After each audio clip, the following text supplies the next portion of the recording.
कि रिक्शा पे जब बैठ के गोरिया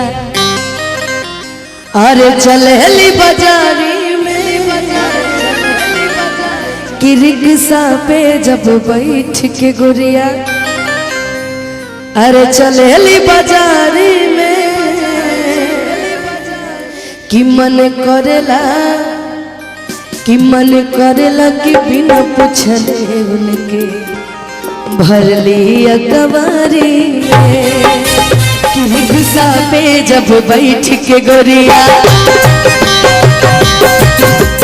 रिक्शा पे जब बैठ के गोरिया रिक्शा पे जब बैठ के गोरिया चलेली बाजारी में।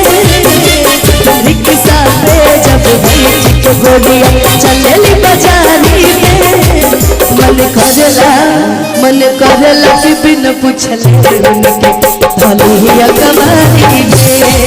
मन करेला कि बिन पूछले उनके धलिया कवारी में। रिक्शा पे जब बैठ के गोरिया रिक्शा पे जब बैठ के गोरिया चलेली बाजारी में। रिक्शा पे जब बैठ के गोरिया चलेली बाजारी में, मन करेला कि बिन पूछले उनके धलिया कवारी में। मन करेला कि बिन पूछले उनके धलिया कवारी में।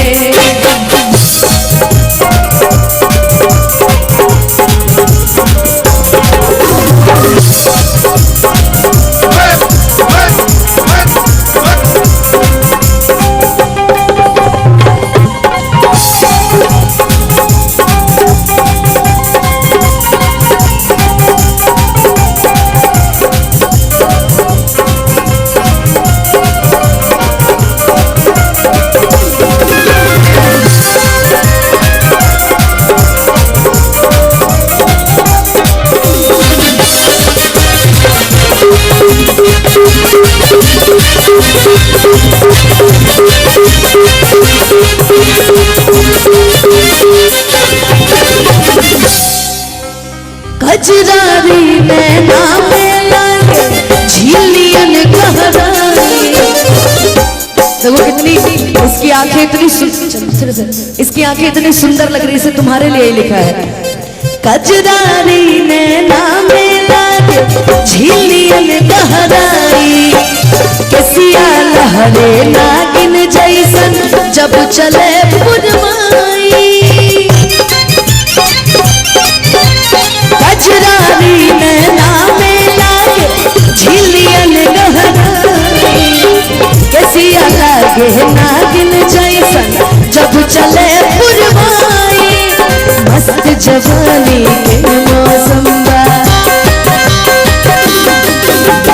मस्त जवानी के मौसम बा, मस्त जवानी के मौसम भरपूर जवानी में।